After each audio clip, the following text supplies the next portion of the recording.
Salve, salve, jovens! Bom, voltamos para mais uma aula de matemática discreta, onde, relembrando aí na última aula, nós vimos conjuntos, aquela matemática de que a gente estuda lá nos inícios, lá nos primórdios do nosso curso de matemática de modo geral. Então, hoje vamos dar continuidade aí a essa matemática. Bom, hoje vamos falar de algumas propriedades. Talvez você já pense em, eu posso simplesmente pular esse vídeo porque eu já sei todas as propriedades. Mas calma lá, porque tem coisas aqui que são interessantes e eu trago para vocês novidades também. Vamos lá, vamos começar aí o entendimento desse assunto de propriedades dos conjuntos. Bom, a ideia primordial aqui é vocês perceberem que as propriedades, elas continuam seguindo aí, de certa forma, no geral, as mesmas propriedades que a gente aplica na matemática de um modo geral, aqueles cálculos matemáticos, multiplicações, somas e assim por diante. As propriedades vão ser, de certa forma, as mesmas, tá? E também não distante daquilo que a gente aprendeu lá atrás com as relações entre proposições. Então, P, em de que, P, e que, e assim por diante. Todas essas relações a gente também vai, de certa forma, conseguir ver aqui, aquelas propriedades também vão ser aplicadas. Bom, mas vamos lá, vamos observar essas propriedades. Então, mostro aqui para vocês as equivalências, né, que são as principais que a gente vai utilizar, que a gente desenvolve aí na disciplina. E, novamente, calculem, caso vocês tenham dúvida de como que faz essa relação, calculem, porque é relativamente fácil vocês perceberem essas coisas. Então, por exemplo, temos aí que o A união com o elemento vazio ou com o subconjunto vazio continua sendo A. A interseção com o universo, percebam que isso daqui não é união, é o conjunto universo, aquele que possui todas as informações. Então, a interseção com o conjunto universo é o próprio A, são propriedades aí que vão indicar elementos neutros.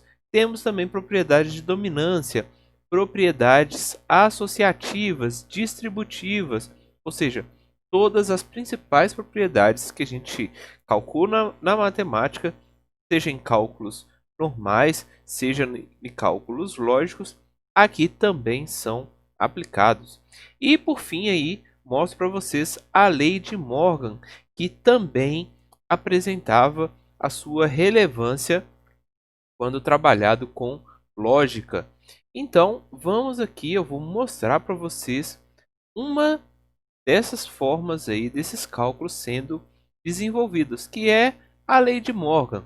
Então, o que que a lei de Morgan nos diz? Olha, se nós temos dois conjuntos e eu faço a união deles e faço a negação dessa união, ou seja, a união desses dois conjuntos barrado, então, como resultado, nós esperamos que a gente tenha a negação do primeiro conjunto e interseção com a negação do segundo conjunto.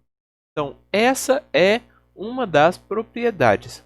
Para facilitar essa representação, vamos aqui utilizar os conjuntos nossos que também utilizamos na última aula, que é o conjunto de números naturais e o conjunto de números inteiros. Então, o que a gente tem aqui? Olha só, nós temos que o conjunto natural ele é um subconjunto dos nossos números inteiros, como a gente consegue perceber aqui tranquilamente.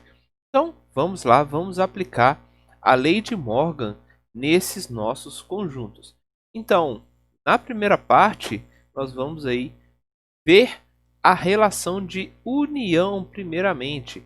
Então, se nós temos a união, queremos saber a união de n com z, então, basicamente, nós temos que juntar os dois conjuntos. Ou seja, nesse caso, conseguimos perceber que a união de n números naturais com os inteiros é o próprio inteiro. Agora, quando a gente quer barrar esse número, a gente quer ver a negação desses números, desses elementos. Primeiro, perceba que eu já não preciso mais indicar aqui os números, porque eu já sei quem é esse conjunto. E ao invés de eu ter que ficar falando, olha, tal conjunto, tais elementos fazem parte, tais elementos não fazem parte, ao indicar já o conjunto aqui, vocês já sabem naturalmente quais são os elementos que fazem parte deste conjunto Z. Então, a negação desse elemento Z, desse conjunto Z, é então tudo aquilo que não faz parte do conjunto Z. Ou seja, olha, temos aqui o conjunto universo do lado externo e a negação de Z, ou seja, retirando tudo aquilo que não faz parte do Z, então como resposta nós temos tudo aquilo que faz parte do conjunto universo, exceto todo o nosso conjunto Z. Essa é a resposta aí para aquele cálculo da lei de Morgan.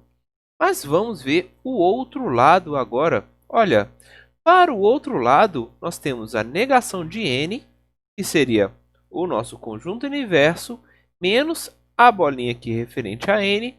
E para a negação de z, nós temos novamente o conjunto universo, menos essa parte aqui, que faz parte do conjunto z.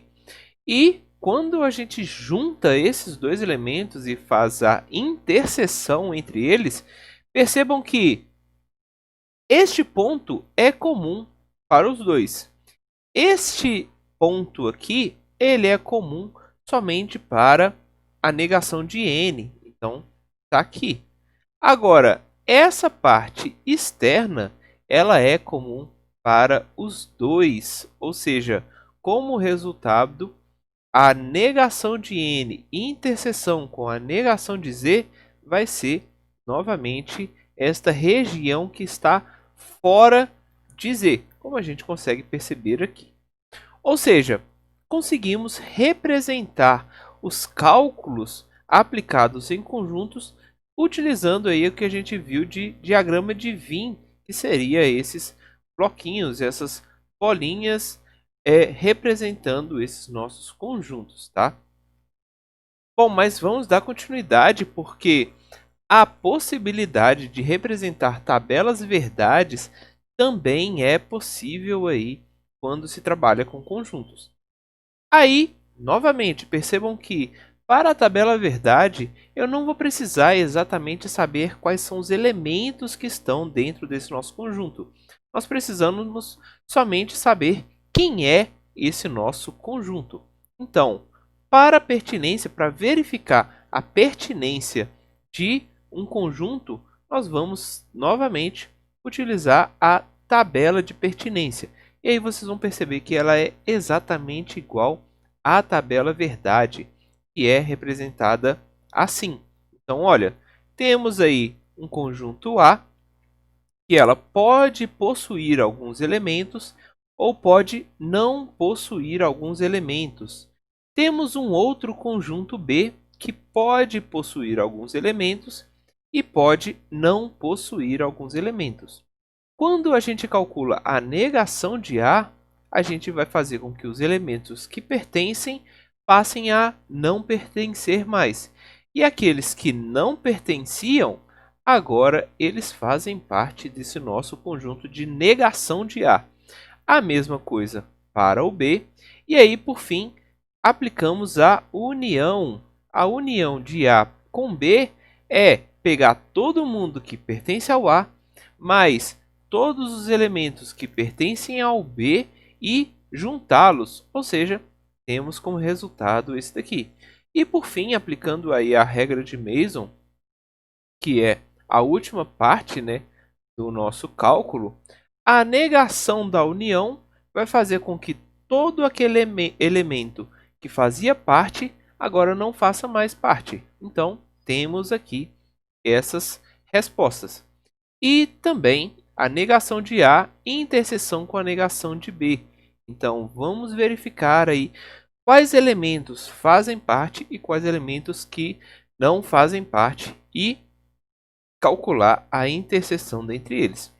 Ou seja, o resultado é exatamente o mesmo, tanto para o diagrama de Venn, aplicando aquelas bolinhas, quanto utilizando a tabela de pertinência. Só que essa tabela de pertinência, ela tem uma outra aplicação, um negócio que é muito interessante. Porque quando vocês entendem, quando vocês escutam pertinência, o que vocês precisam ter em ideia é que existe aí a possibilidade de um elemento pertencer ou não a um determinado conjunto. E ele pode pertencer mais ou pertencer menos. Então, 0 significaria que ele não pertence ao conjunto e 1 pertence completamente ao conjunto que a gente está analisando. Só que, se a gente fala, olha, você não exatamente pertence, mas você tem uma certa afinidade com um determinado conjunto. Então, estamos mudando a lógica, ao invés de ser algo binário, sim ou não, pertence ou não pertence, essa nossa pertinência vai estar associada aí ao quão próximo você está de um determinado conjunto. Você pode estar muito próximo de um, mas também muito próximo de outro. Ou seja, a relação ela não é mais 0 ou 1, como é mostrado aqui nesse nosso gráfico da esquerda. Ela vai ter uma relação mais próxima aí de alguma função. Eu vou falar, olha, você pertence 30% de um determinado grupo, ou você pertence a 70% de um outro grupo. Está associado à afinidade com que cada elemento possui com relação ao conjunto. E aí, por fim, temos os produtos de conjuntos. Produto de conjunto está relacionado à multiplicação desses conjuntos, ou multiplicação dos elementos de cada conjunto. Então, olha só, a relação de produto ela é dada quando A vezes B ela vai criar subconjuntos no formato AB, de modo que o A pertence ao B e o B pertence ao conjunto B. Então, olha só como que isso é aplicado. Temos aqui um produto cartesiano, que também recebe esse nome, onde o nosso conjunto A ele tem as seguintes representações, os seguintes elementos: 1, 2 e 3. Já o conjunto B ele tem como elementos x e y. Então, o produto cartesiano ou a multiplicação desses conjuntos A e B vão gerar associações entre os elementos do conjunto A com o conjunto B. Então, olha, como resultado nós temos o elemento que é um subconjuntozinho aqui, 1x. Um outro elemento que também é um subconjuntinho, 1y. O outro, 2x, 2y. E por fim, 3x, 3y. Ou seja, estamos fazendo aí associações de elementos A, do conjunto A, com elementos do conjunto B. Isso daqui também é uma prática muito comum da gente utilizar. Beleza? Bom, na próxima aula vamos ver aí outras possibilidades, estudar, evoluir nesse nosso entendimento de conjuntos. Até mais, gente!